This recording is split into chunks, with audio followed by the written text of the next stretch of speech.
So another one I wrote down was, I think the script is another big high for the movie. The script was written by Gary Ross and Ann Spielberg.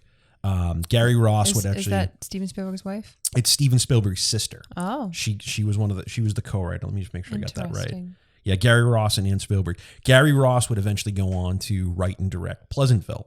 He actually became like a big writer after this, but I think this was like his first feature script. And then Ann Spielberg was Steven Spielberg's sister who co-wrote the movie.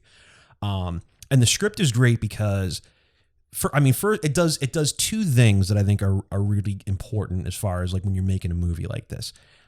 It's funny. It's consistently funny, and even like 30-ish years later, it's still a really funny movie. But the thing that it really does well is it does a really good job of balancing the fantasy element of the story with like some of the deeper meanings to the movie. It's got it strikes that balance fairly well where you're watching it and you're just enjoying it on this level of like, it's a pure fantasy. It's a little kid who makes a wish and turns into an adult and the hijinks that ensue. But at the same time, it's kind of telling a deeper story. Like I was saying earlier, when you watch this movie as a kid versus when you watch it as an adult. When I was a kid, the message I got from the movie was like, don't be in such a big rush to grow up. Right. And then you watch it as an adult and the message kind of feels like it's, don't lose the inner child that's inside you. A little bit of both, right? So it does that kind of. Well, it's like The Little Prince by Antoine de Saint-Exupéry. Yes, yeah. It's a very similar idea.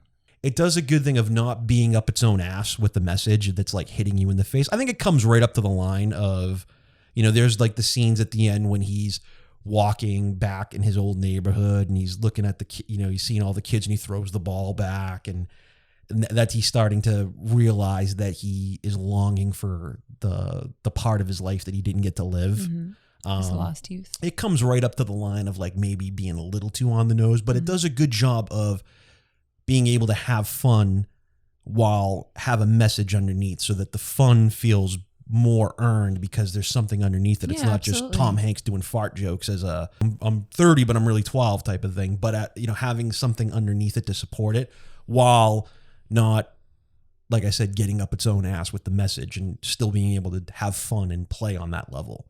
So I think it's a nice balance of being able to be fun and have a message at the same time. And if there's anything about it that seems a little bit cheesy or corny, I mean, it's like you have to think about Sign of the Times. I mean, this is the late 80s and it's coming out with this kind of movie. So there's definitely going to be things about it that are dated or feel a little bit cheesy. But like, there were tons. Because of the time it's done, it's like it doesn't feel overly that way. And the 80s was kind of like ripe with these John Hughes movies, but not even that, like these body swap movies. Like there were tons of them at that time. There was Parent Trap and the not the Parent Trap. You're thinking of Freaky Friday. There was one with Judge Reinhold and I think Fred Savage, and I forget what the hell that one was called.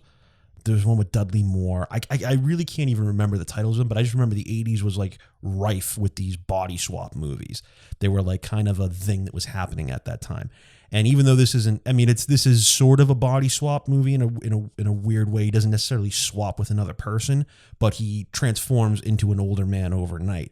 And this is the one that I think had the most resonance with an audience specifically because of the fact that there was a real kind of good story underneath it.